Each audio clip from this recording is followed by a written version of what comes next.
வாழ்க்கை என்பது ஒரு பிரம்மாண்டமான கடல் நண்பா. இந்த கடலில் நாம் எல்லோருமே ஏதோ ஒரு கரையை தேடிதான் பயணம் செய்து கொண்டிருக்கிறோம். சில நேரங்களில் கடல் மிகவும் அமைதியாக இருக்கும், அப்போது பயணம் இனிமையாக தோன்றும்.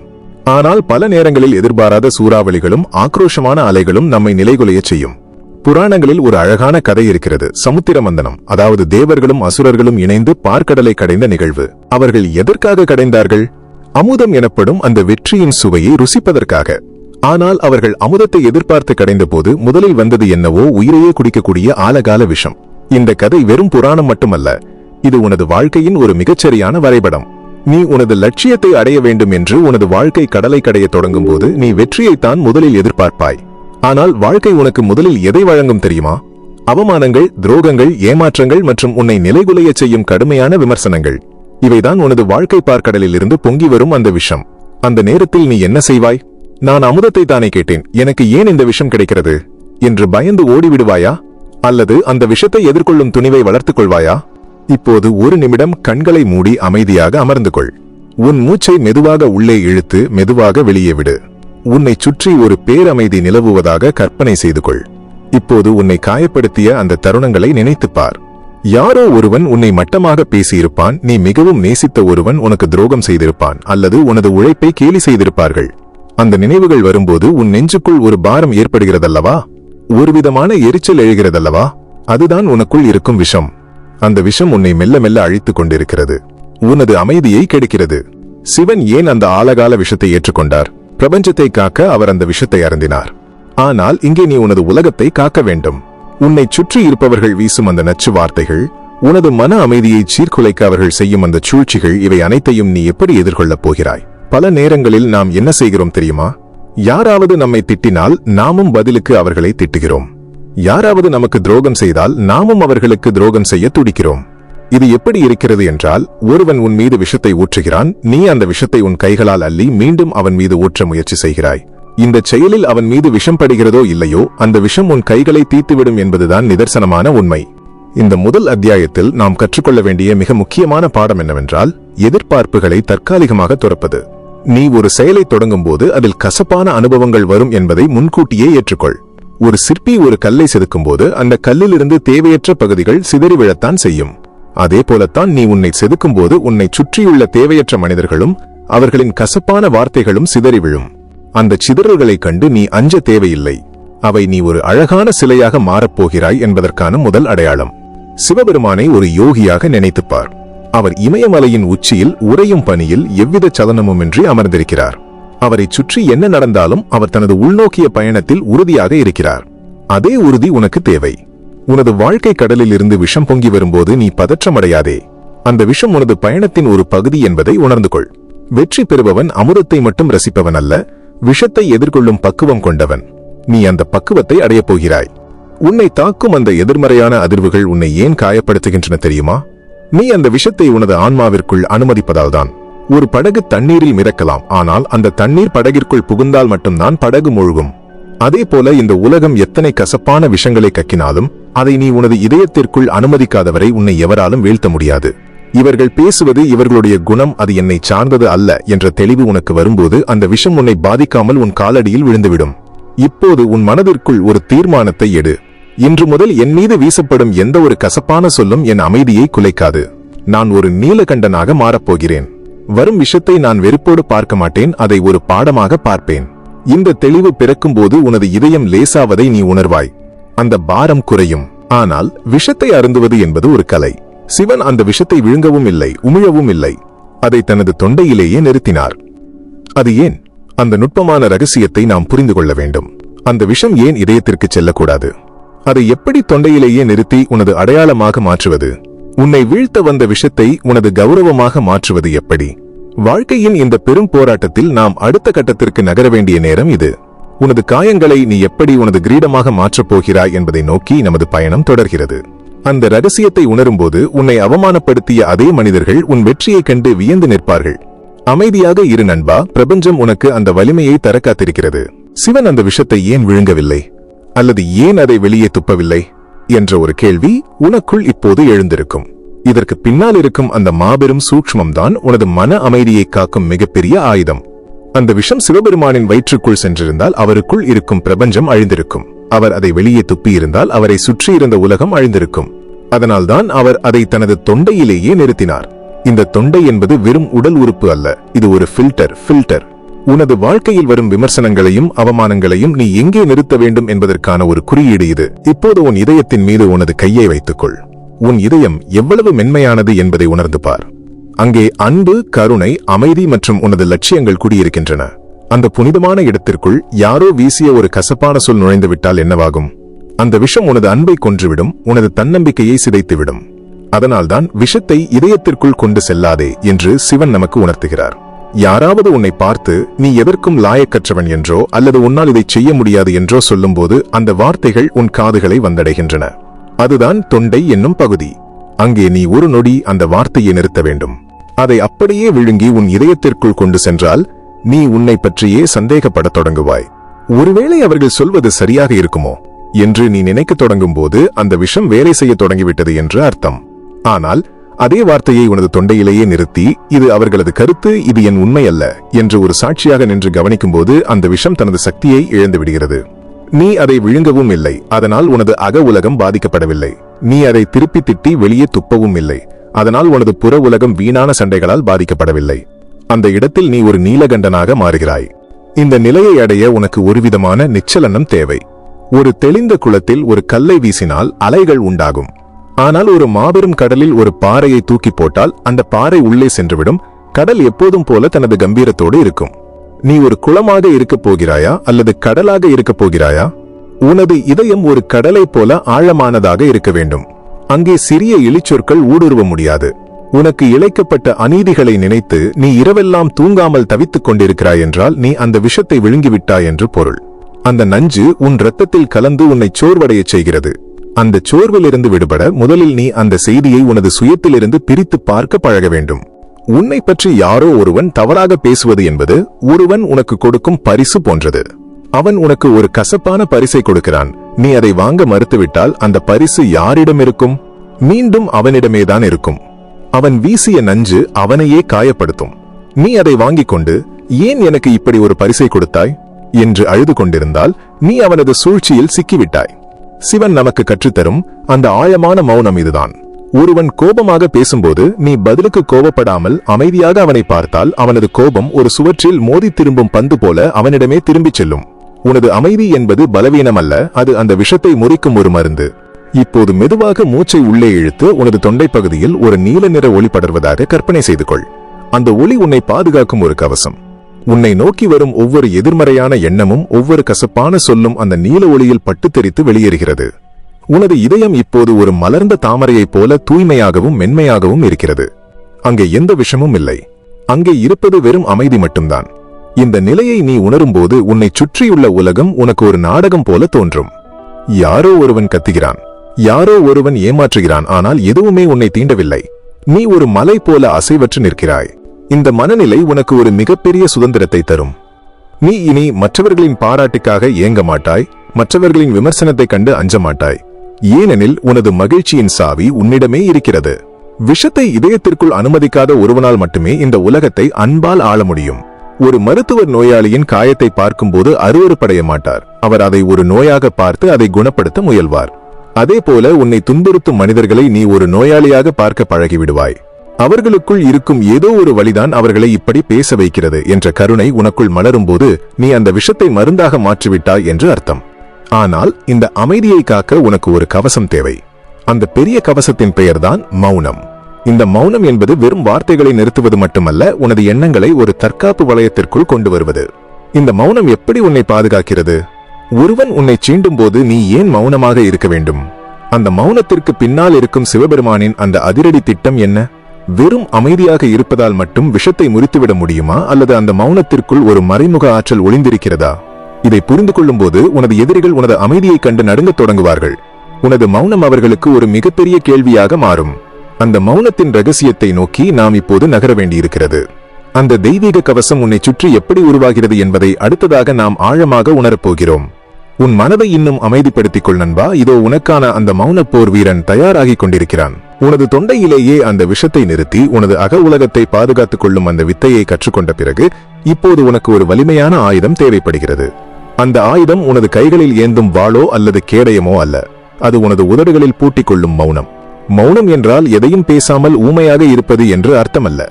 மௌனம் என்பது ஒரு மிகப்பெரிய ஆற்றல் சேமிப்பு கிடங்கு. சிவபெருமான் ஏன் எப்போதுமே ஆழ்ந்த தியானத்தில் மௌனமாக இருக்கிறார் என்று யோசித்து பார்த்திருக்கிறாயா?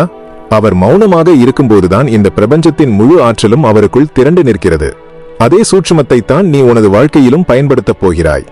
இப்போது ஒரு காட்சியை உனது மனக்கண்ணில் கொண்டு வா. ஒரு அடர்ந்த காடு, அங்கே ஒரு சிங்கம் உறங்கிக் கொண்டிருக்கிறது. அதைச் சுற்றி சில சிறு நரிகள் கத்திக் கொண்டிருக்கின்றன, அதை சீண்டுகின்றன. அந்த சிங்கம் ஒவ்வொரு நரிக்கும் பதில் சொல்லிக் கொண்டிருக்குமா அல்லது அதன் மீது பாயுமா? இல்லை. அந்த சிங்கம் அமைதியாக தனது கண்களை மூடி உறங்கும். அந்த சிங்கத்தின் மௌனம்தான் அந்த நரிகளுக்கு ஒரு மிகப்பெரிய அச்சத்தை கொடுக்கும். நாம் இவ்வளவு கத்தியும் இது அசையவில்லையே, இதற்குள் என்ன சக்தி ஒளிந்திருக்கிறது என்று அந்த எதிரிகள் குழம்பி போவார்கள். உனது மௌனமும் அப்படித்தான் இருக்க வேண்டும். யாராவது உன்னை தாக்கி பேசும்போது நீ பதிலுக்கு ஒரு வார்த்தை கூட பேசாமல் ஒரு புன்னகையோடு அமைதியாக அவர்களை பார்த்தால் அங்கே உனது ஆளுமை இமயமலையைப் போல உயர்ந்து நிற்கும். நீ பேசும் ஒவ்வொரு கோபமான வார்த்தையும் உனது ஆன்மாவிலிருந்து கசியும் ஒரு எரிபொருள் போன்றது. ஒருவன் உன்னை திட்டும் போது நீ பதிலுக்கு திட்டினால் நீ உனது விலைமதிப்பற்ற ஆற்றலை அவனுக்காக செலவிடுகிறாய் என்று அர்த்தம். அவன் உனது ஆற்றலை திருட வந்த ஒரு திருடன். நீ அமைதியாக இருக்கும்போது உனது ஆற்றல் உனக்குள்ளேயே சேமிக்கப்படுகிறது. அந்த சேமிக்கப்பட்ட ஆற்றல் தான் உனது லட்சியங்களை அடைய உதவும் உந்து சக்தியாக மாறும். பதில் சொல்லாதே என்பது தோற்று போவதல்ல, அது உனது தரத்தை உயர்த்திக் கொள்வது. ஒரு கழுகு உயரத்தில் பறக்கும்போது அதை சில காக்கைகள் வந்து கொத்த முயற்சிக்கும். அந்த கழுகு காக்கைகளுடன் சண்டையிடாது, அது இன்னும் உயரமாக பறக்கத் தொடங்கும். ஒரு குறிப்பிட்ட உயரத்திற்கு மேல் சென்ற பிறகு ஆக்சிஜன் கிடைக்காமல் அந்த காக்கைகள் தானாகவே கீழே விழுந்துவிடும். உனது மௌனமும் உனது வளர்ச்சியும் அந்த கழுகை போல இருக்க வேண்டும். மௌனம் என்பது ஒரு கண்ணாடி போன்றது. நீ மௌனமாக இருக்கும்போது உன்னை சீண்டுபவன் தனது சொந்த முகத்தை அந்த கண்ணாடியில் பார்க்கிறான். அவன் கத்தும்போது அவனது கோபம், அவனது வன்மம், அவனது சிறுமைத்தனம் அனைத்தும் அவனுக்கே வெளிச்சம் போட்டு காட்டப்படும். நீ ஒரு வார்த்தை கூட பேசாமல் இருக்கும்போது அவனது வார்த்தைகள் அனைத்தும் காற்றில் கரைந்து மீண்டும் அவனிடமே சென்று சேரும். அவன் களைப்படைந்து போவான், ஆனால் நீ இன்னும் புத்துணர்வோடு இருப்பாய். சிவன் இமயமலையின் உச்சியில் அமர்ந்திருக்கும் போது அவரை சுற்றி எத்தனையோ சத்தங்கள் இருக்கலாம், ஆனால் அவர் தனக்குள் இருக்கும் மௌனத்தை ஒருபோதும் கைவிடுவதில்லை. அந்த மௌனம்தான் அவருக்கு மகாதேவன் என்ற அந்தஸ்தை கொடுக்கிறது. ஆனால் இந்த மௌனம் என்பது வெறும் வெளிப்படையான மௌனம் மட்டுமல்ல, இது அந்தர் மௌனம், இன்னர் சைலன்ஸ். அதாவது வெளியுலகிற்கு நீ அமைதியாக இருந்தாலும் உனது மனதிற்குள் அந்த மனிதனை திட்டிக் கொண்டிருக்க கூடாது. இவன் ஏன் இப்படி பேசுகிறான், இவனுக்கு நான் ஒரு பாடம் புகட்ட வேண்டும் என்று உனது மனதிற்குள் எண்ணங்கள் ஓடிக்கொண்டிருந்தால் அது உண்மையான மௌனம் அல்ல. உண்மையான மௌனம் என்பது உனது மனதிற்குள் அந்த மனிதனை பற்றிய எந்த ஒரு சலனமும் இல்லாமல் இருப்பது. ஒரு குளம் அமைதியாக இருக்கும்போதுதான் அதில் வானம் பிரதிபலிக்கும். உனது மனம் அமைதியாக இருக்கும்போதுதான் உனது வாழ்க்கையின் அடுத்த கட்டத்திற்கான வழிகள் உனக்கு புலப்படும். இந்த மௌன பயிற்சியை நீ இன்று முதல் தொடங்கலாம். யாராவது உன்னை காயப்படுத்தினால் உடனடியாக பதில் சொல்லும் அந்த பழைய பழக்கத்தை நிறுத்திவிடு. ஒரு 10 நொடிகள் அமைதியாக இரு. அந்த 10 நொடி மௌனம் உன்னை ஒரு மிகப்பெரிய விபத்திலிருந்து காப்பாற்றும். கோபத்தில் பேசப்படும் ஒரு வார்த்தை பல ஆண்டுகால உறவை முறித்துவிடும். ஆனால் மௌனமாக இருக்கும் அந்த ஒரு நிமிடம் பல ஆண்டுகால பகையை தடுத்துவிடும். உனது மௌனம் உனது பலவீனம் என்று நினைப்பவர்களுக்கு உனது வெற்றியின் மூலம் பதில் சொல். அந்த வெற்றி சத்தம் நீ பேச நினைத்த 1000 வார்த்தைகளை விட பலமாக ஒலிக்கும். இப்போது உன் உடலை தளர்வாக வைத்துக்கொள். உன்னை சுற்றி ஒரு மிகப்பெரிய அமைதி நிலவுவதாக உணர். அந்த அமைதி உனது இதயத்திற்குள் ஊடுருவுகிறது. உனது மனதிற்குள் ஓடிய அந்த போராட்டங்கள் எல்லாம் இப்போது ஓய்ந்துவிட்டன. நீ ஒரு மலை போல, ஒரு சமுத்திரம் போல அமைதியாக இருக்கிறாய். உன்னை சீண்டியவர்களின் குரல்கள் இப்போது உனக்கு தூரத்தில் கேட்கும் ஒரு மெல்லிய சத்தம் போல மாறிவிட்டன. அந்த சத்தங்கள் உன்னை தீண்டப் போவதில்லை. நீ உனது மௌனத்தின் சிம்மாசனத்தில் அமர்ந்திருக்கிறாய். இந்த மௌனம் உனக்கு ஒரு புதிய தெளிவை தருகிறது. ஆனால் மௌனம் என்பது ஒரு தொடக்கம்தான். இந்த மௌனத்தின் மூலம் நீ சேமித்த அந்த பிரம்மாண்டமான ஆற்றலை வைத்து என்ன செய்ய போகிறாய்? அந்த ஆற்றலை எப்படி உனது வெற்றிக்கான எரிபொருளாக மாற்றுவது? அந்த விஷத்தை, அந்த அவமானங்களை உனது கிரீடமாக மாற்றி நீ எப்படி இந்த உலகிற்கு உனது விஸ்வரூபத்தை காட்டப் போகிறாய்? உனக்கு இழைக்கப்பட்ட ஒவ்வொரு அநீதியும், உனக்கு இழைக்கப்பட்ட ஒவ்வொரு காயமும் வீணாகப் போவதில்லை.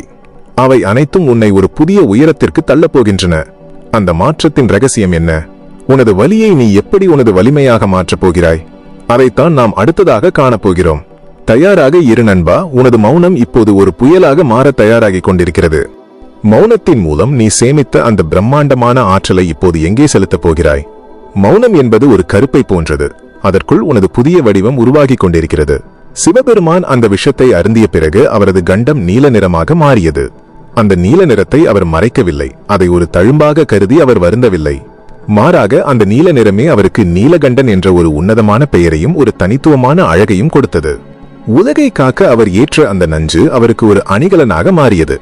அதே போலத்தான் உனது வாழ்க்கையில் உனக்கு அளிக்கப்பட்ட அவமானங்களும் கசப்பான அனுபவங்களும் உனது அடையாளமாக, உனது பெருமையாக மாறப்போகின்றன. இப்போது உனது கடந்த காலத்தை ஒருமுறை திரும்பிப்பார். உன்னை யாரெல்லாம் உதாசீனப்படுத்தினார்கள்?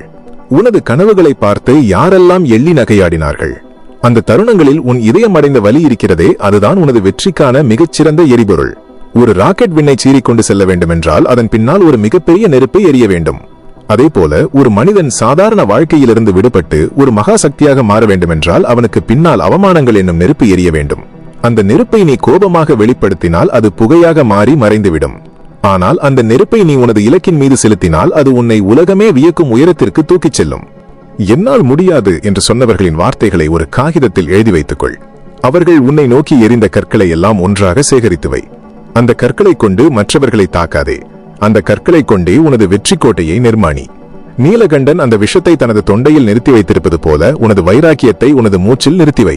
ஒவ்வொரு முறை நீ சுவாசிக்கும் போதும் உன்னை அவமானப்படுத்தியவர்களின் முகம் உன் நினைவுக்கு வரட்டும். ஆனால் அது உனக்கு கோபத்தை தரக்கூடாது. அது உனக்கு ஒருவிதமான அமைதியான வேகத்தை தர வேண்டும். நான் யார் என்று இந்த உலகிற்கு சொல்ல வேண்டியதில்லை, என் செயல் சொல்லும் என்ற அந்த திண்ணம் உனக்குள் மலரட்டும். ஒரு சிற்பி ஒரு பாறையை செதுக்கும் போது அந்த பாறை வலியை அனுபவிக்கிறது. ஆனால் அந்த வலியை தாங்கிக் கொண்டால் மட்டுமே அது ஒரு சிலையாக மாறி போற்றப்படும். உனது வாழ்க்கையில் வரும் ஒவ்வொரு போராட்டமும் உன்னை செதுக்கும் ஒரு ஒளி. உன்னை நோக்கி வரும் விமர்சனங்கள் அனைத்தும் உன்னிடம் இருக்கும் தேவையற்ற பகுதிகளை அகற்றும் கருவிகள். ஒரு கட்டத்தில் உன்னை அவமானப்படுத்திய அதே மனிதர்கள் உனது வெற்றியைக் கண்டு உன்னிடம் வந்து ஆலோசனைகளை கேட்பார்கள். அன்று நீ அவர்களை பார்த்து ஏளனமாக சிரிக்க மாட்டாய். ஒரு நீலகண்டனைப் போல புன்னகையோடு அவர்களுக்கு தேவையான உதவியை செய்வாய். ஏனெனில் உனது வலி உன்னை ஒரு மேன்மையான மனிதனாக மாற்றிவிட்டது. அவமானங்களை எரிபொருளாக மாற்றுவது என்பது ஒரு கலை. அது ஒரு ரசவாதம், ஆல்கமி போன்றது. இரும்பை தங்கமாக மாற்றுவது போல உனது கண்ணீரை நீ உனது அதிகாரமாக மாற்ற வேண்டும். ஒருவன் உன்னை தாழ்த்தி பேசும்போது நீ அந்த இடத்தில் அழுது கொண்டிருந்தால் நீ அந்த விஷத்திற்கு பலியாகிவிட்டாய் என்று அர்த்தம். ஆனால் அந்த பேச்சை கேட்ட பிறகு நீ முன்பை விட 10 மடங்கு தீவிரமாக உனது வேலையில் இறங்கினால் நீ அந்த விஷத்தை அமுதமாக மாற்றிவிட்டாய் என்று அர்த்தம். நீலகண்டனின் தொண்டை நீளமாக இருப்பது அவர் அந்த விஷத்தை வெற்றி கொண்டதன் அடையாளம். உனது புன்னகையும் உனது வளர்ச்சியும் நீ உனது கசப்புகளை வெற்றி கொண்டதன் அடையாளமாக இருக்கட்டும்.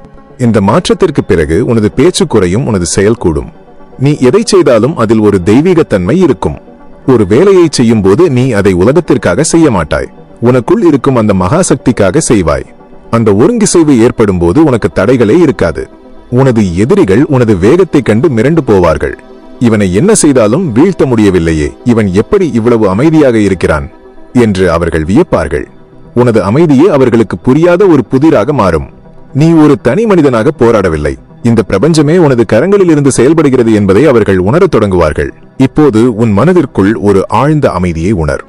உனது காயங்கள் அனைத்தும் இப்போது வைரங்களாக மாறி உனது ஆத்மாவை அலங்கரிப்பதாக கற்பனை செய். உனது கடந்த காலத்தின் கசப்புகள் அனைத்தும் உனது வருங்காலத்தின் இனிமைக்கான அஸ்திவாரமாக மாறிவிட்டன. நீ இப்போது எதற்கும் அஞ்சாத ஒரு வீரன். உனது பாதை தெளிவாக இருக்கிறது. உன்னை நோக்கி வீசப்பட்ட கற்கள் அனைத்தும் இப்போது ஒரு படிக்கட்டுகளாக மாறி உன்னை உயரத்தில் அமர்த்தி இருக்கின்றன. அந்த உயரத்தில் இருந்தபடி நீ உனது வாழ்க்கை பயணத்தை காதலிக்க தொடங்குகிறாய். ஆனால் ஒரு வெற்றியாளனாக நீ மாறும்போது ஒரு ஆபத்து இருக்கிறது. அந்த ஆபத்து வெளியே இருந்து வருவதல்ல, அது உனக்குள்ளேயே இருக்கும் ஈகோ. நீலகண்டன் விஷத்தை அருந்திய பிறகு புகழுக்காக ஏங்கவில்லை, அவர் மீண்டும் தியானத்திற்கு சென்றார். உனது வெற்றி உன்னை கர்வம் கொள்ளச் செய்யாமல் இன்னும் பணிவானவனாக மாற்ற வேண்டும். அந்த பணிவும் அந்த புதிய பயணமும் உன்னை எங்கே அழைத்துச் செல்லப் போகின்றன? ஒரு நீலகண்டனாக மாறிய பிறகு உனது வாழ்க்கை எப்படி ஒரு காவியமாக மாறப்போகிறது? இந்த பயணத்தின் இறுதி இலக்கு எது?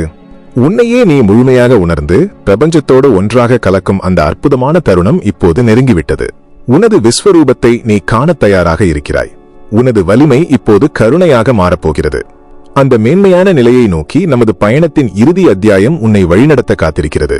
இப்போது நீ அந்த பெருவெளியின் சிகரத்தில் நின்று கொண்டிருக்கிறாய். உனது பயணத்தின் மிக உன்னதமான ஒரு நிலையை நீ எட்டியிருக்கிறாய். உனது தொண்டையில் அந்த நீல நிற தழும்பு இப்போது ஒரு அழகான வைரம் போல ஜொலித்துக் கொண்டிருக்கிறது. அது ஒரு காயத்தின் அடையாளம் அல்ல, அது நீ இந்த பிரபஞ்சத்தின் கசப்புகளை வென்றெடுத்த ஒரு மகாவீரனின் அடையாளம். ஒரு நீலகண்டனாக மாறுவது என்பது வெறும் ஒரு கதையோ அல்லது தத்துவமோ அல்ல, அது ஒரு வாழ்க்கை முறை. இந்த உலகத்தின் இரைச்சல்களுக்கு நடுவிலும் உனது அகமௌனத்தை சிதையாமல் பாதுகாத்துக் கொள்ளும் அந்த அற்புத கலை உனக்கு இப்போது வசப்பட்டுவிட்டது. நீ இனி ஒரு சாதாரண மனிதன் அல்ல, நீ ஒரு யோகியைப் போல இந்த உலகத்தின் அசைவுகளை ஒரு சாட்சியாக நின்று கவனிக்கும் ஒரு உன்னத ஆத்மா. உனது இந்த புதிய பயணத்தில் ஒரு முக்கியமான உண்மையை நீ எப்போதும் நினைவில் கொள்ள வேண்டும். நீலகண்டனாக மாறிய பிறகு உனக்கு இந்த உலகத்தில் புகழும் வரும், இகழும் வரும். உன்னை கொண்டாடுவதற்கு ஒரு கூட்டமும் உன்னை தூற்றுவதற்கு ஒரு கூட்டமும் எப்போதும் இருக்கும். ஆனால் நீ அடைந்திருக்கும் இந்த மேன்மையான நிலையில் உனக்கு புகழும் ஒன்றுதான், இகழும் ஒன்றுதான். புகழ்ச்சி என்பது உனது ஈகோவை வளர்க்கும் ஒரு இனிப்பான விஷம், இகழ்ச்சி என்பது உன்னை காயப்படுத்தும் ஒரு கசப்பான விஷம். இவை இரண்டுமே விஷங்கள்தான் என்பதை உணர்ந்து இரண்டையுமே உனது தொண்டையிலேயே நிறுத்திவிடு. இரண்டையுமே உனது இதயத்திற்குள் கொண்டு செல்லாதே. நீ எப்போது வெற்றியையும் தோல்வியையும் ஒரே புன்னகையோடு எதிர்கொள்ளத் தொடங்குகிறாயோ அப்போது நீ மரணத்தை வென்ற ஒரு சிவமாகவே மாறிவிடுகிறாய். ஒரு நீலகண்டனின் வாழ்க்கை எப்படி இருக்கும் தெரியுமா? அவன் தாமரை இலை தண்ணீர் போல இருப்பான். அவன் இந்த உலகத்தில்தான் வாழ்வான், எல்லா பொறுப்புகளையும் செய்வான், ஆனால் எதிலுமே அவன் சிக்கிக் கொள்ள மாட்டான். அவனது இதயம் எப்போதும் ஒரு ஆழ்ந்த அமைதியில் திளைத்துக் கொண்டிருக்கும். உன்னை துன்புறுத்திய மனிதர்கள் உன்னை கடந்து செல்லும் போது உனக்குள் இப்போது கோபம் பிறக்காது, மாறாக ஒரு மெல்லிய கருணை பிறக்கும். அவர்களுக்குள் இருக்கும் இருள்தான் அவர்களை அப்படி செயல்பட வைத்தது, பாவம் அவர்கள் என்று நீ நினைக்கும் போது உனது ஆன்மா ஒரு மிகப்பெரிய விடுதலையை அடையும். அந்த பெரிய மன்னிப்புதான் உன்னை இந்த பிரபஞ்சத்தின் அதிபதியோடு இணைக்கும் ஒரு பாலம். நீ மற்றவர்களை மன்னிப்பது என்பது அவர்களுக்காக அல்ல, உனது மன அமைதிக்காக, உனது இதயத்தை பாரமில்லாமல் வைத்திருப்பதற்காக. இந்த உலகத்தில் இருக்கும் அத்தனை இருளையும் நீ ஒற்றையாளாக அழித்துவிட முடியாது. ஆனால் உனக்குள் இருக்கும் இருளை நீ முழுமையாக அழித்துவிட்டு ஒரு சுடர் விளக்காக மாற முடியும். அந்த விளக்கு எரிவதற்கு தேவைப்படும் அந்த நெய்தான் நீ மாற்றிக்கொண்ட உனது கசப்பான அனுபவங்கள். உனது வழிகள் அனைத்தும் இப்போது ஒளியாக மாறி உன்னை சுற்றியுள்ளவர்களுக்கு பாதையை காட்டத் தொடங்கும். நீ ஒரு இடத்திற்கு சென்றால் அங்கே இருக்கும் பதற்றம் குறையும். நீ ஒருவரிடம் பேசினால் அவரது கவலைகள் மறையும். ஏனெனில் நீ விஷத்தை மருந்தாக மாற்றும் அந்த ரகசிய வித்தையை அறிந்தவன். உனது இருப்பே ஒரு மாபெரும் ஆசிர்வாதமாக மாறும். இதுதான் ஒரு நீலகண்டனின் விஸ்வரூபம். இன்று முதல் உனது ஒவ்வொரு நாளும் ஒரு தவம் போல அமையட்டும். காலையில் கண் விழிக்கும் போது, இன்று என் மீது வீசப்படும் எதையும் நான் மருந்தாக மாற்றுவேன் என்ற உறுதிமொழியை எடுத்துக்கொள். உனது வேலைகளில் நீ முழுமையாக ஈடுபடு, ஆனால் உனது உள்நோக்கிய பார்வையை ஒருபோதும் கைவிடாதே.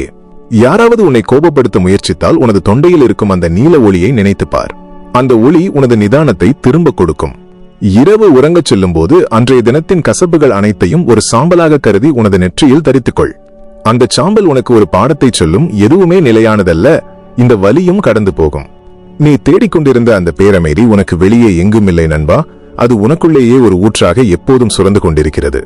அந்த ஊற்றை தேடி நீ வெகு தூரம் ஓடிவிட்டாய். இப்போது அமைதியாக அமர்ந்து அந்த ஊற்றின் குளிர்ச்சியை உணர். நீ ஒரு மகா சக்தியின் ஒரு பகுதி. உனது பிறப்பு ஒரு தற்செயல் அல்ல. நீ இந்த உலகிற்கு ஏதோ ஒரு மேன்மையான செய்தியை சொல்ல வந்திருக்கிறாய். உனது வாழ்க்கை ஒரு போராட்டமாக இல்லாமல் ஒரு அழகான நடனமாக மாறட்டும். சிவபெருமானின் ஆனந்த தாண்டவம் என்பது வெறும் நடனம் அல்ல, அது எல்லாவற்றையும் கடந்த ஒரு பேரின்ப நிலை. அந்த நிலையை நீ இப்போது அடைந்து விட்டாய்.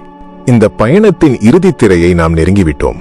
ஆனால் இது ஒரு முடிவல்ல, இது உனது உண்மையான வாழ்க்கையின் ஒரு புதிய தொடக்கம். நீ இதுவரை கேட்ட ஒவ்வொரு வார்த்தையும், நீ பார்த்த ஒவ்வொரு காட்சியும் உனது ஆழ்மனதில் ஒரு வைரமாக பதிந்திருக்கும். எப்போதெல்லாம் நீ தடம் மாறுகிறாயோ, எப்போதெல்லாம் உனது மன அமைதி குலையத் தொடங்குகிறதோ, அப்போதெல்லாம் இந்த நீலகண்ட தத்துவத்தை நினைவூட்டிக்கொள். உனது மௌனமே உனது குரலாக இருக்கட்டும், உனது கருணையே உனது பலமாக இருக்கட்டும். நீ செல்லும் இடமெல்லாம் அமைதி மலரட்டும். உனது பயணம் இனிதே தொடரட்டும். பிரபஞ்சம் உன்னை பார்த்து கொண்டிருக்கிறது. அது உனது ஒவ்வொரு அடியையும் ரசிக்கிறது. நீ தனியாக இல்லை. அந்த மகாதேவன் உனது நிழலாக எப்போதும் உன்னுடன் இருக்கிறான். நீ எதை கண்டு அஞ்ச தேவையில்லை. அழிவும் ஆக்கமும் அவனது விளையாட்டுகள்.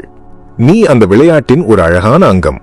ஒரு முழுமையான நிறைவோடு, ஒரு தெளிந்த புன்னகையோடு உனது அடுத்த அடியை எடுத்து வை. வாழ்க்கை உனக்காக ஒரு மாபெரும் விருந்தை சித்தரித்து வைத்திருக்கிறது. அந்த அமுதத்தை ருசிக்க நீ இப்போது தகுதியானவன். அமைதி, அமைதி, அமைதி.